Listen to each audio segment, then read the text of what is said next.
in the bottom of the 8th. Ian Kincevich has been dealing today. But how about Eric Reardon's last inning of work? Reardon, the Peacocks looked like they had no chance.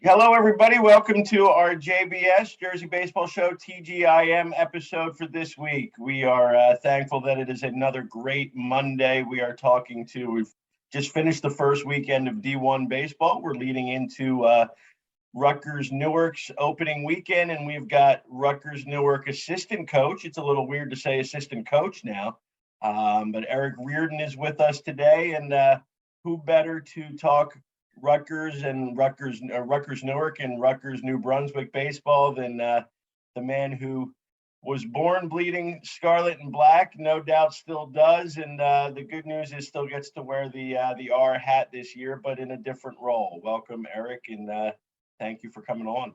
Yeah, thank you, Mike. It's been it's my pleasure to be here. I'm really excited to get a chance to answer some questions and give you the inside scoop on what my baseball story has been so far. So just real thankful for the opportunity. Appreciate you having me on. Absolutely. So we're talking to somebody, as I said, bled scarlet and black since birth, literally born right down the street from Rutgers University, St. Peter's Hospital. Parents, mom, graduate of Rutgers, father still the voice of Rutgers inside the arena at the rack for a number of different sports. Equipment manager for the baseball team for a couple of decades. Maybe we got the wrong Reardon on, I guess, now that I'm thinking about it. But we'll do all right with you two, I think. Yeah, don't tell my dad that, because he might want to jump on that opportunity. But I don't think we can hold his stories to 30 minutes or less is the problem. But in a different role now, after 5 years on the baseball team at New Brunswick, you're coaching now with Rutgers-Newark. Coach Connor Cortman's young and exciting staff. Tell us what we're looking at this year with opening week or opening day just a few days away. Yeah, what we talk about a lot in the coach's office is you can go online and look at our record from last year and see that it wasn't up to anybody's expectation. So definitely a new culture this year, trying to build a strong foundation for the season we have ahead of us now, and then jumping forward, trying to cement ourselves into a pretty nationally strong conference in the NJAC. So we're up against some really solid competition, and it's our job. We've been tasked with getting these guys up to that standard in Newark. So it's definitely a challenge for us, but it's exciting as a young coaching staff to have such big shoes to fill and lofty heights to reach for. And I have no doubt right now that our guys are moving in that right direction. While you were at Rutgers, while you're pitching, obviously so focused on the program there, the Big Ten. Did you get a full understanding of really how good the NJAC is? I know you've probably been connected enough through the baseball warehouse, through your work there, and obviously know the programs in the state, but you have an even better appreciation now of what NJAC baseball is all about. For sure. I mean, growing up playing for Joe Augustine, I always knew how good Kane was, because he never missed an opportunity to remind me. And obviously the past 4 years now, watching my brother play up at Newark and following the NJAC through him, was impossible not to take notice of how good NJAC baseball was. But now being inside of it and having that experience personally, you see, even going around to showcases and going to camp, seeing how hard these coaches recruit, how hard those guys work, and then, to see how good their baseball teams are from an insider's perspective instead of from the outside looking in. It's definitely been impressive. Yeah, so the transition from player Eric Reardon to coach Eric Reardon happened pretty instantly. Tell us that story, how it happened, And let's start with that. So it's really cool for me to talk about. I was in April and May of last year. I knew that my college graduation was coming up, and I was just going around interviewing for corporate America type jobs the way any kid in his last semester of college would. And interviews were going well. I had some opportunities there. And then one day I get a call from Connor Cortman asking if I'd like to fill his open GA position. And he wasn't going to have another pitching coach. So I would get to be the pitching coach and pursue my master's degree at the same time. And as soon as I got that phone call, I told him, let me talk to my parents about it. Let me figure some stuff out. But as soon as I hung up the phone, I knew exactly what I was going to do. It just was too good of an opportunity for me to pass up. That's right. You didn't really need to talk to your parents on this one. I'm sure that it was more like telling them this is what you wanted to do, or? It was a little bit of that and a lot of just masking my excitement. I didn't want to sound too much like That's a kid right. in a candy store. I wanted to, sound like, like that disciplined guy the pitching coach is supposed to be. So I had to take a couple deep breaths before I got back to him. That's right. Now, you've got the interesting, aspect of not just going right into coaching, but going right into coaching, and your brother is a senior on staff, Danny Reardon. What's it like having the opportunity to be around that close for his senior year? But also, it's kind of a challenge, I guess, at some points to be a coach for your brother, but B, guys you're that close to age-wise. How have you been able to manage that? What's really exciting for me about coaching my brother is that it's not that I was his coach growing up, but we always bounced ideas off each other. We talked pitching, we talked baseball. We went to hit together. We went to throw together. We went to the weight room together. So that dynamic hasn't really changed. It's just that now he gets to call me washed up. So in that regard, I'm sure it's more fun for him. But coaching guys so close to my own age, I think the relatability factor of being a coach is really important. And as much as it's not about me, so I don't love talking about myself, but when I can bring up, these are the experiences that I've had, these are the things that I've went through when I was in a similar situation, I think for those guys, it strikes home a little bit. At least I hope it does, because they know it's not like I'm, even legends of the game that are 60 years old, 70 years old coaching baseball. When you talk about here's how it was back in my day, it's hard for that to hit home. And I think my guys work hard. And then on top of that, when I have to tell them, listen, when it gets tough, this is how I was able to handle it. They realize that means 8 months ago. So I think that relatability where, this is how it goes in the game today is something that's been valuable for me so far. Yeah. Now part of your coaching experience as well, through the baseball warehouse, you mentioned Joe already. But how has that kind of opened your eyes? Obviously it's not the same as being an assistant coach with a college program, but, as far as helping to shape your philosophy of how you deal with situations and how you deal with players.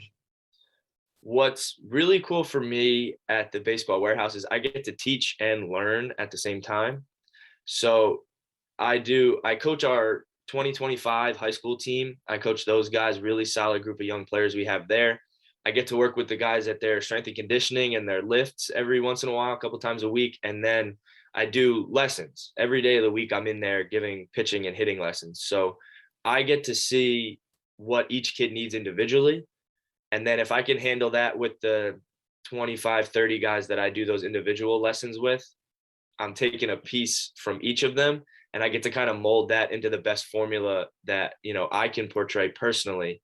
But if, the little bit of information that I gain from every guy makes me better as a coach. And I just hope that I'm helping them as a player as much as they're helping me craft my game from the coaching side.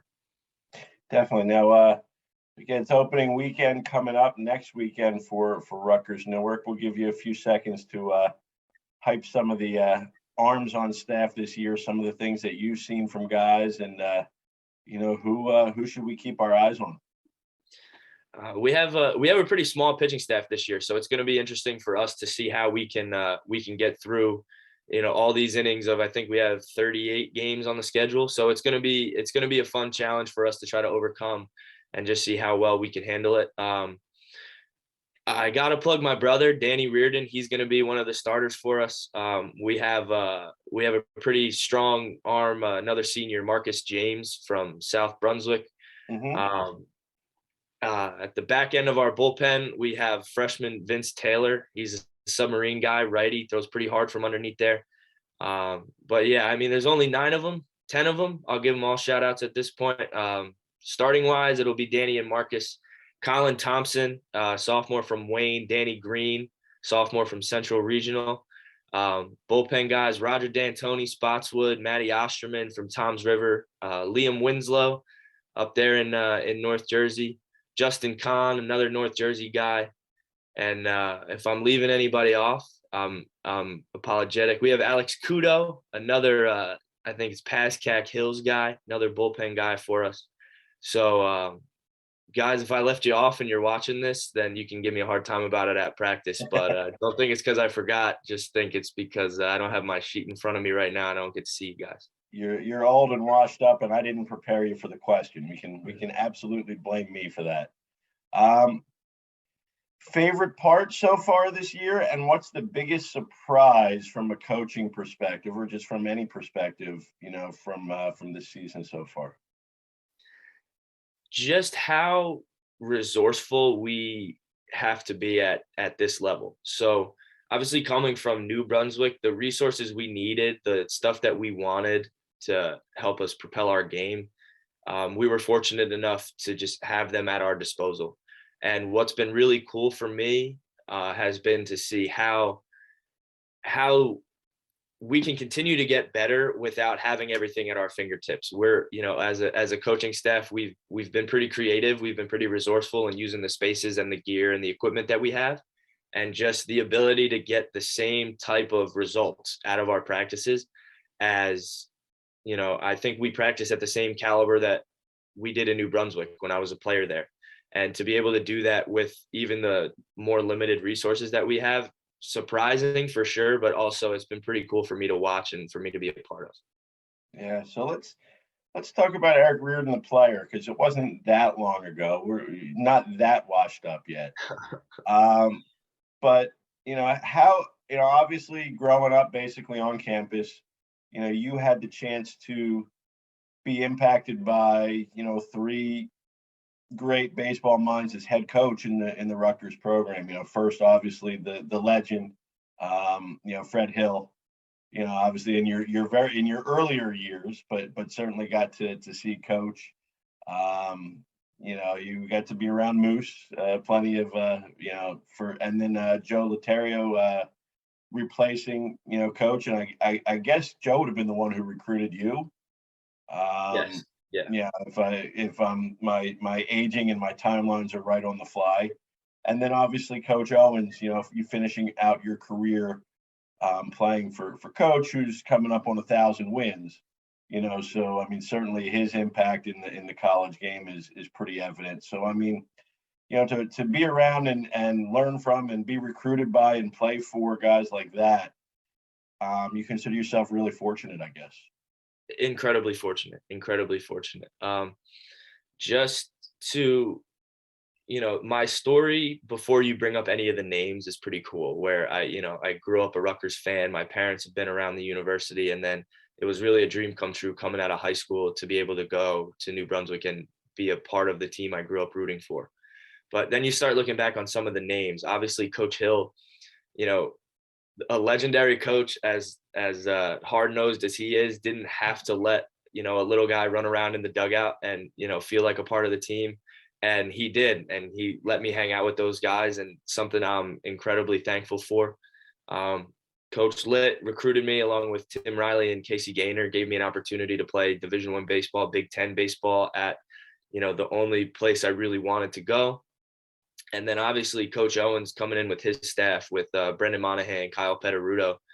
Those guys have it figured out, man. That if that program, wasn't headed in the right direction before, which I'd argue that it certainly was, now these guys are that ship is full speed ahead in the right direction. I can't say enough good things about Coach Owens and Coach Monty and Kyle over there. So it's been, same thing is reflecting on how far I've come. It's just how fortunate was I through high school and college to be able to get recruited by this program and to be able to play for some pretty incredible coaches during my time there. And then, the consideration I make from a coaching standpoint now is I was able to learn from a bunch of different minds growing up and then through my playing career.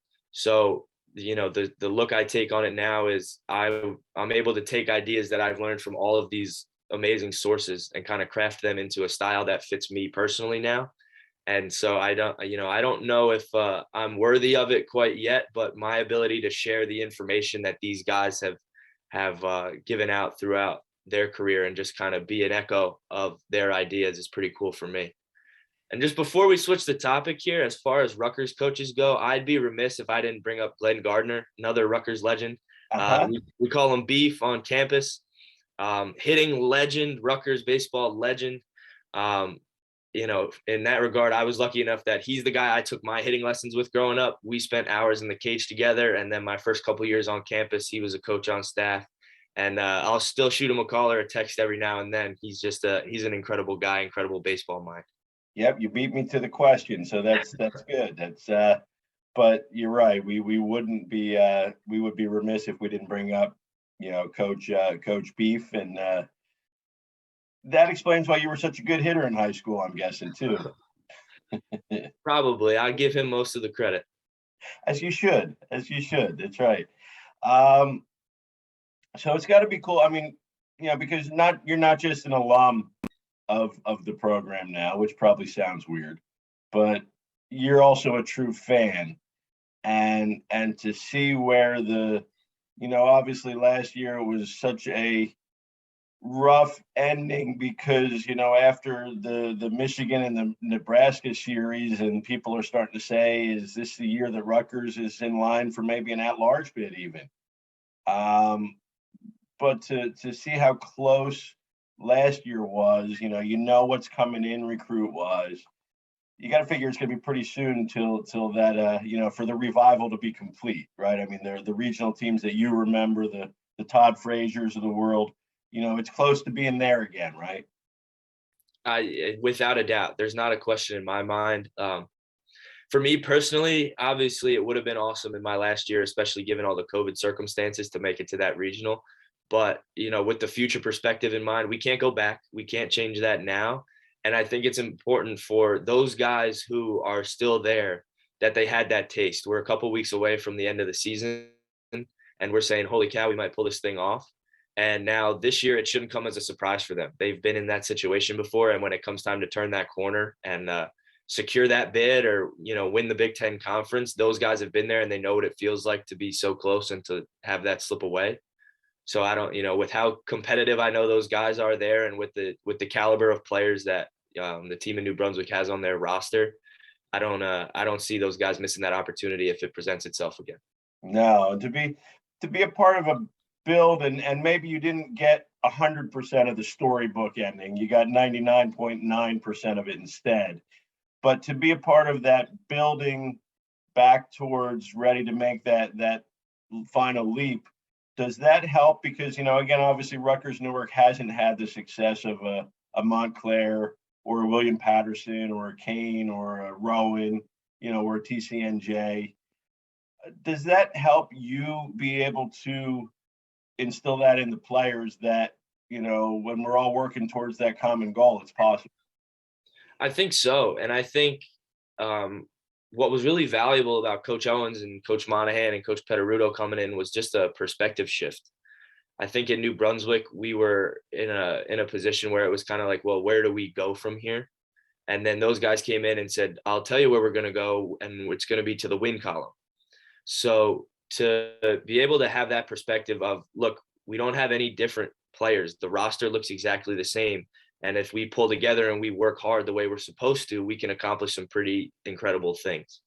So to be able to see that work firsthand, where, I'm part of the cog spinning that wheel out of the bullpen, is great. But then to be able to take that inspiration coaching wise and say, look at the talent that we have, and it's my responsibility now to turn that into W's and kind of flip the script in that regard. So it's cool to see that it can be done. And I hope that, from my experience as a player, I can impart on my guys that I'm coaching now that just because the record went one way last year doesn't mean it's going to be the same way. And if it's up to us, it won't be. So as long as we keep that motivation and we keep that perspective, there's no reason we can't control our own destiny. Definitely. And high school ball, North Brunswick High School, GMC Player of the Year 2015, back when they let you hit and pitch. And, tell us about the competitiveness of playing in the GMC and the rivalries. And also we'll drop our, starting with the GMC, the baseball show every week starting next month. Got to be that hopefully you're one of my hopefully you're one of our followers and listeners and watch the show. But tell us about the excitement of GMC baseball. Yeah, I'll certainly be following along for the GMC show. That's awesome to hear about that going on, and I'm excited to follow along. So you'll definitely have me as a listener for sure. Cool. Growing up playing in the GMC was an interesting dynamic because when you're in it, you realized how many talented ball players there were in the conference. But it seemed like when it came to college recruiting back then, it was like an area that was slept on. So, we had a ton of good names. Harry Rakowski's a GMC guy. Robbie Pito's pitching with the Dodgers right now is a GMC guy. Eric Reardon was at Rutgers with me for a couple of years. He was a GMC pitcher. Brandon Belak, another big baseball warehouse guy. The list goes on and on. James Ziemba went on and pitched at Duke. He was a GMC guy. I mean, if I started racking my brain for the names, I could go all day. But just to see, we had to compete really hard against each other to kind of put ourselves on the map. But then we were competing every day to try to say, listen, like there's good baseball going on in this conference, and we wanted other people to take recognition of it. So it was a cool kind of mix there where we were competing against each other, and it was kind of like we're responsible for building the brand of the GMC statewide too. From an outsider's perspective, it's always, but the last 10, 15 years seemed like a pitching first conference. I always thought of the arms when I thought of GMC. Is that kind of the same way now, of course, you might be a little biased being a pitcher first, but is that sort of the same way on the inside? Like, you're going to face a tough arm every day. I think in high school, it tilts that way regardless. So if you're a solid arm in high school, your dominance shows a lot more than if you're a really good bat, because it's really easy to pitch around a good bat if there's one or two of them in a lineup. But if you're a 90-mile-an-hour guy in high school, the hits against you are few and far between. So it might shift in that direction just by the nature of the beast. So you gave in 20 seconds, you gave me the best answer I think I've ever had to that question, and makes the most sense. That's how I know you're going to be a good coach. Thank you. Appreciate that. Take the tough questions and give a simple, good answer. Growing up Rutgers, obviously your dad, you probably spent more miles per year of life than any person on campus, right? Given your, the amount of time spent in the rack, you could probably give tours of the place in your sleep, I guess. Yeah. Favorite memories pre-playing days, right? So the 0 to age 17 of being on campus in Rutgers sports. Wow. Okay. So baseball. And it can be stream of conscious here. You don't have to rank them. Just as they pop into your head. Winning the Big East tournament in I think it was Keyspan Park back then in Coney Island, 2007. Todd Frazier hit a ball. There's a roller coaster on top of the scoreboard, and the guy has his hands up. Todd Frazier hit a ball through that guy's arms over the scoreboard. That was insane. Todd hit a walk-off against UConn, where he was probably the fourth or fifth hitter up that inning, and he had his bat. He was like trying to get in the on-deck circle before his turn even came up. So you knew something good was going to happen that same year. A little bit unrelated, not game-wise, me and my brother, after every game or practice in the summertime when we were around campus, we'd go play wiffle ball on the back court in the rack. And, every couple days, the guys would come up from practice and they'd play wiffle ball with us.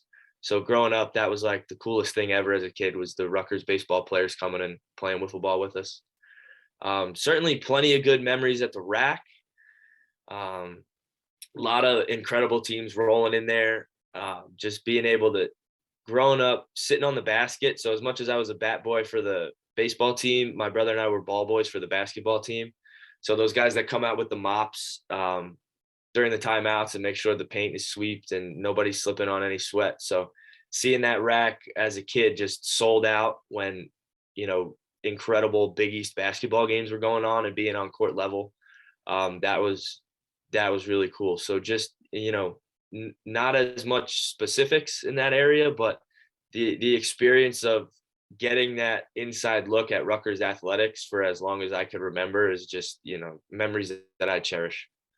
Being the fan that you are, right? The basketball team obviously should have broken the tournament streak during the COVID year, but to finally see them break through and get in and win the game in the NCAAs last year, I'm sure that was meant more to you than most, I would think. Oh, it was awesome. I didn't miss a single game all year last year. Every game day, home or away, I always had I got one of those Jimmy V, your family, your religion, and Rutgers basketball shirts. And it was every game day. So I really did turn it into a religion. But yeah, and for my parents especially, it's a pretty cool story. So they met in Atlanta the last time the men's team was in the NCAA tournament. So, to see, it's kind of like storybook, like to see the family they've built now and where we're at as a crew here, to be able to watch them take down Clemson in the first round just was a really special moment for us as a family. That's great. That's great. I guess we'll sum it up with an impossible question, but I know you'll give your best to answer it. What has Rutgers meant to you, and how much of a privilege is it for you to be able to now in this position at this school be able to sell the vision of Rutgers? Even if it's Rutgers-Newark, it's still all connected to recruits. Rutgers means everything to me.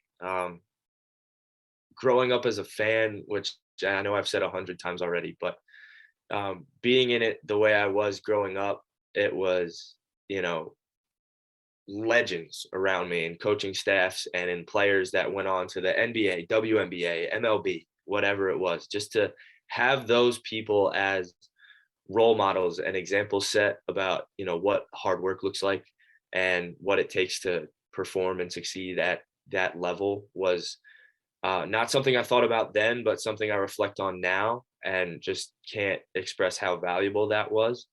And then it gave me an extra motivating factor when it was time to go to high school and get recruited. I knew what it took, and I wasn't, there wasn't going to be anything that stood in my way. That was the goal that I was going to accomplish. I was going to go play at Rutgers, and, that I didn't need the extra spark because I knew that I wanted to wear the black and red one day. And then now, until I was in college, I didn't get to see the classroom side of it. I didn't get to see the education. And now recruiting guys, trying to get them on campus myself, listen, we have a really good staff with a really good opportunity to play high level baseball. Plus you're going to have a tough time convincing me there's a better degree out there that's not an Ivy League school. So, one of the best business schools in the nation, a really recognizable degree with a huge alumni base that's going to get your name out there and get your foot in the door at a lot of places globally. There's value throughout Rutgers across the board, classroom, athletics, in the business world once you get to that point. And I wouldn't be able to really put a bow on this story if I didn't just give, my parents the extra shout out that they deserve, because much like I said earlier, Coach Hill didn't have to let me run around the dugout. I certainly, my parents could have hired a babysitter, but instead, they brought me to the rack to work with them every day.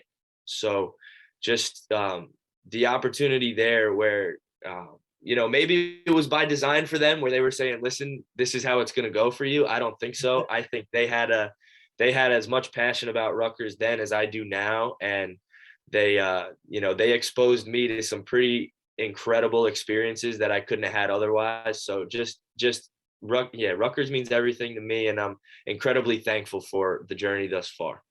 I think to be able to share it, for them to be able to share them with you and your brother, I think that means the world to them too, I'm sure. Yeah. I mean, it's pretty cool that it's become a family affair. Absolutely. Our guest today is Eric Reardon, getting ready for his first game as a coach at Rutgers-Newark this weekend. Certainly excited to see Eric begin the next chapter in his career, and see how Rutgers-Newark starts to take off and rebuild under Coach Connor Courtman. Thank you so much for coming by, Eric. We appreciate it, and look forward to getting out to a game this year. Yeah. Thanks for the opportunity, Mike. I appreciate you having me on. It's been fun, and look forward to seeing you out there in the stands. Absolutely. That's it for our show today. We hope you enjoyed it and look forward to catching everyone next time on TGIM.